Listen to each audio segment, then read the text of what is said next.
Hey guys, let's talk about elections, shall we?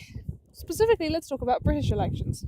The first thing we need to say about British elections is go and register to vote, right? If you're not registered, you can't vote, and that sucks. So go and register. It takes 5 minutes. You can do it online. You can register for a postal vote. If you're a student, you used to be able to register both where you lived and where you studied. You can't do that anymore. So it's really important that you go and vote, because if you're a student, you are probably not registered. You have probably lost your registration at your parents because you don't live there all the time. So if you haven't registered, you personally gone out and done it, you don't get to vote, and that sucks. The second thing is I just want to do a really quick basic overview of how an election works in Britain, because we had a lot of coverage of the American elections in the last 6 months or so, and they don't work the same way. And there are certain, basic things about British elections that are not reflected in the American ones. So, as you know, we are not actually voting for a Prime Minister, we are voting for our members of Parliament, and whoever gets the majority will then get to put forward a Prime Minister. Rationally speaking, it seems extremely likely that will be Theresa May again. It also seems extremely likely that she will have an increased majority and find it much easier to get bills past her MPs, because it only took a few Tory rebels previously to stop things in their tracks.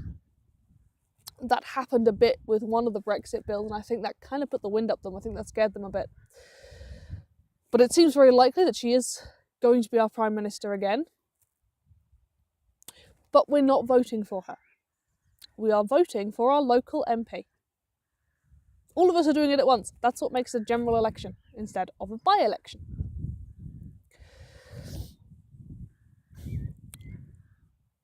And the thing about that is,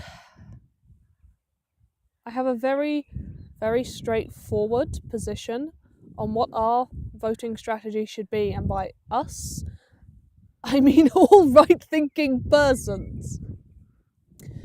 Because our voting strategy should be anyone but the Tories. Really, I mean it. Anyone but the Tories.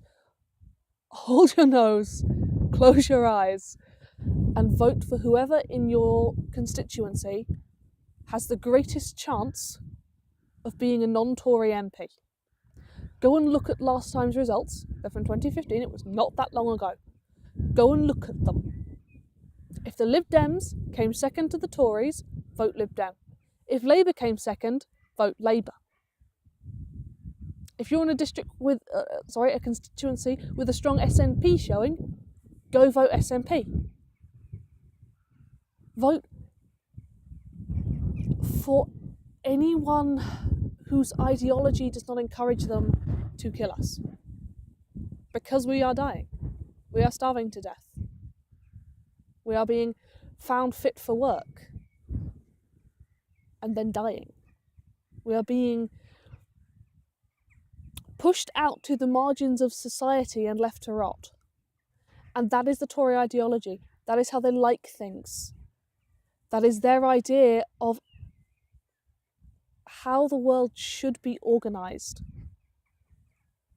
So I don't like the Lib Dems any more than you do, because that whole coalition thing that was deeply fucked up, that did an awful lot of deeply fucked up things, that was still better than Theresa May having a bigger pure Tory majority. It sucks, but it was. So if the Lib Dems came second in your constituency, and especially if you used to have a Lib Dem MP before the Tories steamrolled everything last election, and the Lib Dems went down to 9 MPs, if they used to hold your constituency until 2015, for God's sake, vote for the Lib Dem again. Because that underlying popularity is still there. There's still the best chance of tempering Tory power.